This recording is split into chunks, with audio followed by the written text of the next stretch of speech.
So what? Steelers offense versus their defense? Absolutely. I know you want to go first, man. Give me the big Ben. Give me. Come on.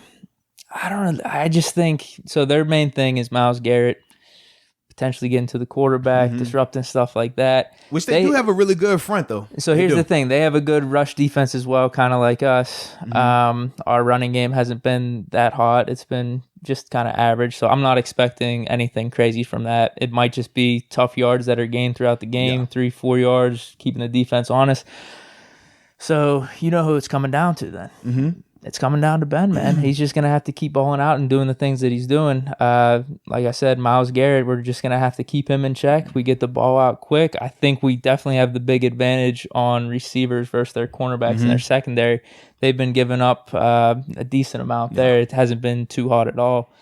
So that's it, man. I just think Ben's going to have to ball out how he's been balling out, controlling the offense, just making checks. Whatever the hell he's doing, he's been doing great, and he just keeps that going. I think going back to even whenever we were talking about the defense, good on good, whatever, I think both teams are really good, but if we're both firing on all cylinders, we should have the upper hand and we should win the game. I just think we're more talented, a little more explosive all around. You know what I mean? Just on defense and offense, all the pieces together versus all their pieces, we should have the upper hand. And if Ben just keeps doing what he's doing, that's kind of how I feel.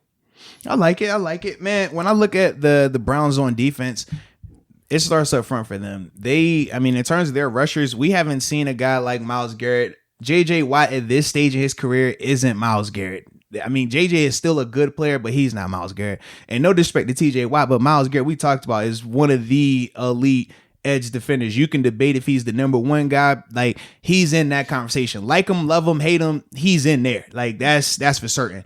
But then you look at Olivier Vernon, man, now that he's healthy, he's been productive as well in the rush. So you know on the edge you're going to be tested. Obviously, Chooks and Al. Luckily with Al, you have familiarity with Myles Garrett, but we know how Myles has been of recently in this series. So that is something to keep an eye on. And then obviously on the interior, Larry Ogunjobi is a guy very underrated, man, but he produces consistently in the run and pass game. So that's something to me that I want to see how our O-line responds to that. Philly last week was good, but I still think they didn't have one of those just bona fide. This is next level.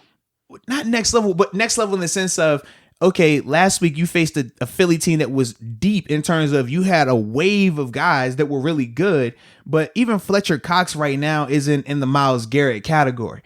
Now you're going to get a chance to see how you guys respond to a good group that's deep up front, but you have a star now. You have a big time guy to deal with. How do you respond to that? That's what I'm interested to see from our O-line. Like you said, from the secondary standpoint, man, that defense, they've been banged up. Their linebackers aren't really good at all. In the secondary, Denzel Ward, he's their guy. Wherever he's at, man, he's been playing shutdown this year. He's been really good. It's going to be interesting to see how they use him.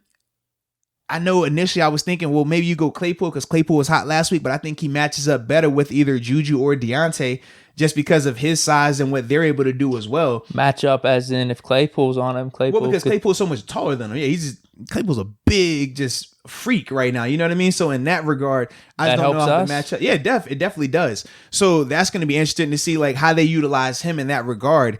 But with their defense, it's weird. They lead the league in turnovers. They have 12 turnovers this year. But this the thing. Kind of fluky. I mean, what was it? Like four against Haskins and then two against Rivers? They produce. No, it's fine. Yeah, it's nothing fluky about 12. Don't stay. It's fluky. It's not fluky. My point is we got Ben not turning the ball over. Like that's the opposite of what we're doing right now. And we're gonna keep this going. Listen, I'm with you on that. All I'm simply saying is this. Some of the throws that we've seen Ben make and we said, oh man, well that was a bad throw, but luckily it was a drop or luckily it fell harmlessly to the ground.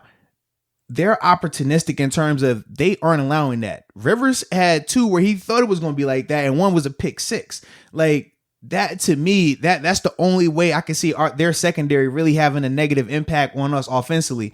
As long as Ben continues to stay clean, he'll be fine.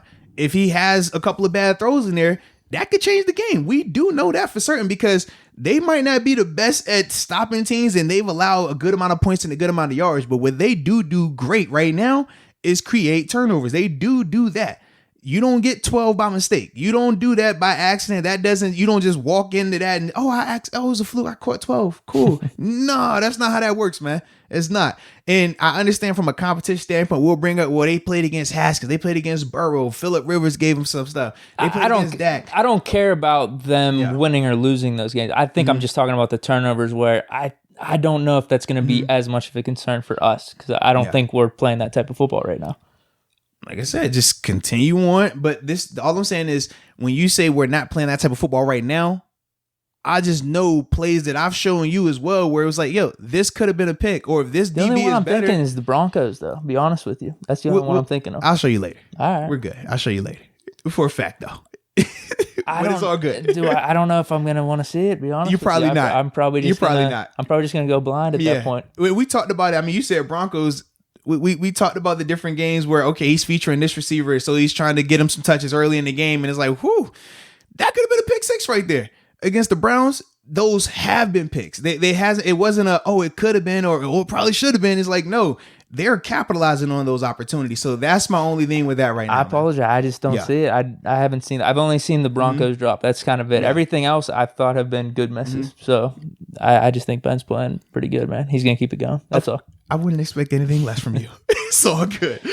Even you saying that, I had to get defensive, huh? You did too. You definitely did. It's cool, man. I know that's your guy, man. He's playing good. Dude. You got your 7 tattoo covered up. I'm with you, bro. You know what? Shout out to some people that I'm seeing out there. You know what? I gotta tip my cap. I think Rich Eisen's throwing some tweets out there. What? Get Ben in the MVP conversation. What? Okay. So they all talking. But you said you don't want that, right? So nah, we ain't tipping our cap to Rich Eisen. You said if you ain't talk about us beforehand, don't talk about us now, right? So we don't want that. Don't tip your cap to Rich. He was subtle about it. It was a subtle, late, just like, all right, Steeler fans, we understand. Yeah. You said too late though. You said the bandwagon is closed at 3-0. So it's too late for him. He should have sent that tweet out 2 weeks ago. So we can't congratulate him for that. That's what you told me. He wasn't going over the top. He was just like mentioning it. I was just like I said, just tip of the cap. Thanks for throwing that out there. You were supposed to say keep that same energy. I don't want you throwing it out there. Here's the problem. I haven't seen what Rich Eisen's been saying at any point up until that tweet. So I don't know what his vibe has been. If his vibe was in week 1 or 2 where maybe he was questioning Ben a little bit, or even before the season, then yeah, maybe I would be a little more outraged. But I've only seen that tweet, so that's a benefit to him.